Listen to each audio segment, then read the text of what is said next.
Hi, humanity, and welcome back to another episode of Real Deals by Chloe. Today, we're going to be talking about corporate leases and doing a master lease takeover on a building.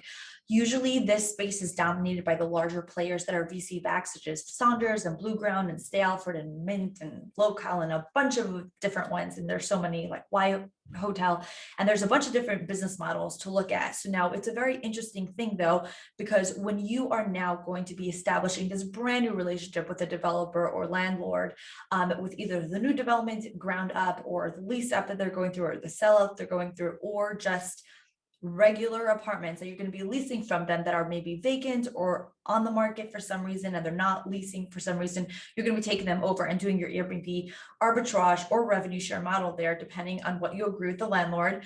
When it comes to that, it's very important to realize that there's a couple of add-ons that are available for you to be able to benefit this relationship both for yourself and for the landlord developer. So let's dig into those so that you can do the best job that you possibly could do, that you really show them that you're really caring about their building. You're going to look for the most profitable outcome for both you and them. And then also they can always refer you to their developer friends across the board and in other states. That's what's happened to me. And not only that, you get to really develop a really good reputation that will help you further down the road as you grow and scale your business.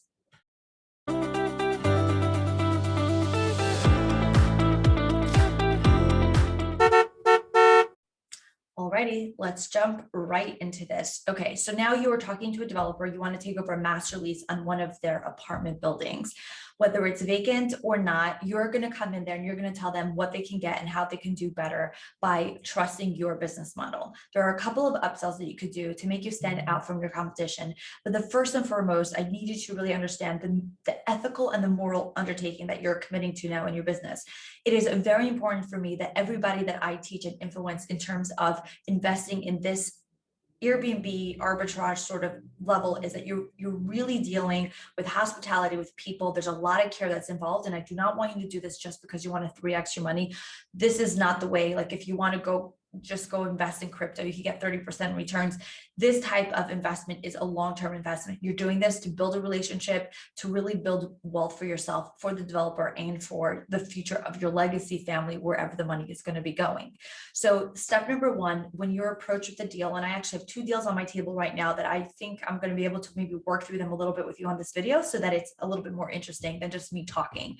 So getting involved right away is actually very important too. So if somebody is just about to break ground, so if you see a building that is under development and there's like the green sort of gate around the building, and then there's like a blue sign that usually says building permit on there, usually will have the developer owner's information. Many times it's hidden under an LLC. That's for another video. You can uncover who they are, email them, mail them, call them, but that's a way to get involved with the developer before they even start looking for a broker, right? So you're now getting in pre-ground, right? Usually even Schedule A, which means that at this point you can actually get involved with the floor plan. So this is a very big plus. So right now I'm looking at 2 buildings. One of them is built for condominium use, and the other one is built for residential apartment leasing use. Now I want to take over these two buildings. I'm going to call them units. One is like 27, one is 14. And the point is that I'm going to start looking at the floor plans to see what is the best use case scenario. Now, in the regular rental market, you have something called Yield Street, which is dynamic pricing for rental markets, and it's by Yardi. It's not readily available to the individual, but it is for corporates. And then you have for Airbnb, a lot of people use Wheelhouse or Price Lab. Those have dynamic pricing based on the market fluctuation and how hot it is in your neighborhood. The pricing will go up and down. So it's very important to also look at the use count in the neighborhood. So if you go into your DNA or if you go to Mashvisor, you can look at how many 1 bedrooms, 2 bedrooms, 3 bedrooms, and 4 bedroom plus are on the market. Now, a lot of times 1 bedrooms themselves compete with hotel rooms. So there has to be a difference there. And that's also for a whole nother video. There's so much to dig into. When you go into your analysis, there's so much of experience that goes into it, and it's also so much know-how. So you want to look at where there is a gap in the market. Is 30% 3-family homes? Then you want to stay away from that. You want to go to like 8 bedrooms plus. Maybe you want to stay in the 1 to 2 unit mark, or maybe even a studio, because a studio and a 1 bedroom don't make that much of a difference in terms of pricing. And sometimes studios are easier to execute and just get them moving. So what is more important? You have to decide that. So when you're looking at a floor plan, And let me show you a sample of a floor plan. In the case of an apartment building that I was working on in Brooklyn, New York City, I built as many bedrooms as possible because Airbnb is illegal. So I created a floor plan that allowed for 3 bedrooms per apartment, and then each bedroom had its own lock on it, so they're monthly rentals. And that is a way, that is one of the ways that you're able to do like premium furnished monthly apartments in New York. And so that was the workaround, and that was the way that we were able to lease as many units as possible. In this case scenario, if this is in Kentucky, each unit is going to be separate from each other. So this is just a brief look of how each one looks. And but for example, this is a condominium building in Florida that somebody sent me today to review. And the point of reviewing this is, could this be built up as a hotel motel as opposed to just being used as a condominium building. Okay. So being able to look at floor plans and being able to make the assessment of what is the best case scenario. Don't forget, we're able to see this data on your DNA. If you go down here, it shows you how many studios, 1 bedrooms, 2, 3, 4 bedroom, and 5 bedroom plus are on the market here, and which one's being used more. And there's a lot, mostly they're all entire homes. So because of that, like either the studios aren't doing well because there's a lot of hotels in the area, and then hotels in 1 bedrooms directly compete with each other, or it's for another reason. I'd have to dig deep into that and like look at all the 1 bedrooms on the market, see what the price point for them are. By the way, if you want to look at hotel data, the star report is like the biggest one. That's where you find data for that. This data from AirDNA is coming from a company called Cherry. So everyone has different sources of their data and they warehouse it differently. The number one way to show value to the developer is by doing your own due diligence. And by doing that, not only do you show you have a commitment to making sure that they do well as well, but also so that you really know what's the best case scenario. So you underwrite it accordingly. And then you have to help them with the floor plans and deciding what kind of mixed use it should be. Okay, that was number one. Okay, number two, add-on service that you can give for a corporate lease takeover master lease situation would be underwriting the deals according to the way they need to understand it. So now, because of occupancy and vacancy with the Airbnb market, and also because half of their building is being occupied by actual rentals and renters, it's very important to be able to showcase the difference between having an annual renter and not. So I always pull the numbers of what it would cost for the annual renter to rent the place, what if there's any incentives, 1 month free, half month free, whatever it is, I write that in and I say, okay, for this 1 bedroom apartment, if you rent it out to a traditional lease, it would be, let's say, $1,000 a month, and it would be, you will net, let's $12,000 a year. But if we did Airbnb, it would bring in $30,000 a year. And if we did corporate leases, which is just traveling nurses, corporate executives,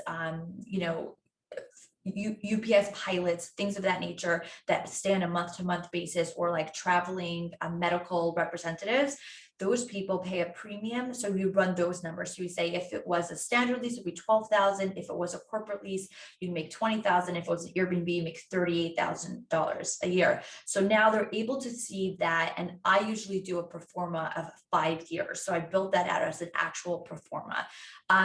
And once you have the template for that, it's very easy to plug in the Excel sheet numbers. I'm sure you can get a pro-forma online. I mean, I have my own, but I've worked really hard to create those. So that's what I do as number two. So I underwrite the deals for them in their favor, and I include my fees in the underwriting. So when they look at and they compare traditional lease, corporate lease, and working with Chloe, they see like what they're going to get and benefit while working with me. Number three, though, is to be very cognizant of the fact that there's going to be actual tenants in the place. So even if you do rely on Airbnb because you're just starting out and you don't really have your own ability to prefer to take in direct bookings, I always offer a website. I personally am a front-end developer. I've always built my own websites. I just figured it was something worth learning in my 20s. And so now I always build my own websites. It just makes my life so much easier to just bang it out. But if you weren't to hire somebody else, you can hire my marketing company, Brick, or you could go on Fiverr fiverr.com or upwork.com. Both of those, you can put up the query of what you need. Say, I need a quick website to go up. I think it will cost you less than $500. And it's such a worth it thing to give your developer. And you tell him that you can accept direct bookings, which of course you have to make sure that your Airbnb iCalendar is connected to the calendar of the website. So even if you accept payments through there, they automatically sync. Again, another video for another time. But basically, if you have a website with the branding of what the place is going to be like, forget your own branding. So many people are so into pushing their brand on everyone else.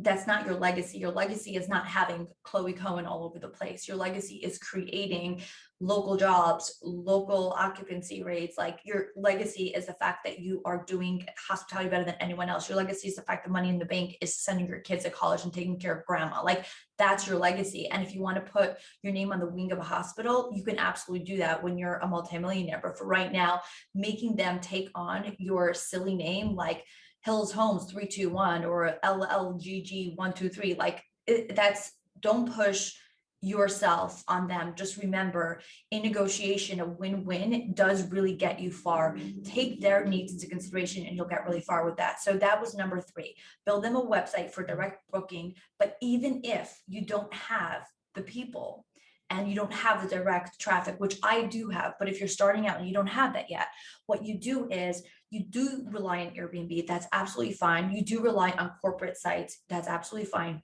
But you must add this one additional step. You let them know that once they sign up, like, welcome, thank you for booking our listing. We do require an additional screening, and you run a quick background check on them. If you want, you could take that out of your own pocket, because there are sites that you could do it for $25. It's really not the end of the world. Run your own background check, get a copy of their ID, and just have them scan it to you, and then send it through DocuSign with a little document that basically says, like, this is like a corporate short-term lease that you're basically signing on, and let them do that. Now, I know people that and companies that say that they'll do this and they don't do this, and they are ruining their reputation by doing that. You have to do that, because there are other tenants in the building that are long-term tenants that are paying annually, and it's not fair for their safety. Now, just imagine you have one guy who decides to book your place and decides to shoot somebody or beat someone up or drunkenly, God forbid, rape somebody or do anything of that nature. Like, you are screwed in terms of liability and ever working in the industry again. It's worth taking the extra steps to build the systems and processes in place so that everything is functioning the way it needs to function. Anyways, have fun building up master leases. They are awesome. It's a chance to brand yourself across the board by branding with a local edge around it. Try to be unique, try to be a little bit different, try to create something for the people staying there, come up with a concept. If you're interested in branding, I love branding. I can do a video on how to brand your Airbnbs. Just put that below if you do have any desire to learn about that. And if you have any questions about this video, because again, I kind of wing this. This is exactly what I'm working on today, these 2 buildings. And so I decided I might as well make a YouTube video about it so that you guys can learn what I do and how I build up the floor plans and all that kind of stuff for my buildings too. So anyways, have a happy week, and looking forward to seeing your comments below. Oh, and don't forget to subscribe. Thanks.